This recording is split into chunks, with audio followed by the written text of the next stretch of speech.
എന്തായാലും നല്ല കാര്യത്തിന് പോവല്ലേ, ദാ ഇത് വെച്ചോ. നീ ഇതാരോടും പറയല്ലേ. ആ, ഞാൻ ആരോടും പറയില്ല. ശരി.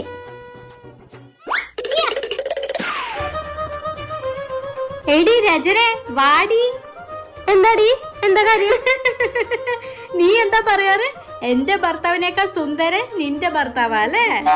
ആ, പിന്നെന്താ പറയാറ്? നിന്റെ ഭർത്താവിനെ പോലെ ഒരു മാന്യനും സംസ്കാരമുള്ളവനും ഈ നാട്ടിലേ ഇല്ലാന്നല്ലേ?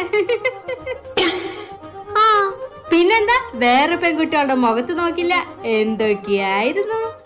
അതിനിപ്പോ എന്താണ്ടായേ? ഇപ്പൊ നിന്റെ ഭർത്താവ് എന്താ ചെയ്തേന്നറിയോ? അവനാ നിധിക്കൊപ്പം ഒളിച്ചോടിപ്പോയി. നിനക്ക് അങ്ങനെ വേണം. അയ്യോ, എന്നെ കെട്ടിയാൻ പോയേ. എന്താണ്ടായേ? എന്തിനാ നീ കരയുന്നേ? അപ്പൊ അവളുടെ ഒപ്പം ഒളിച്ചോടിയതാരാ? എടി കൃഷ്ണ,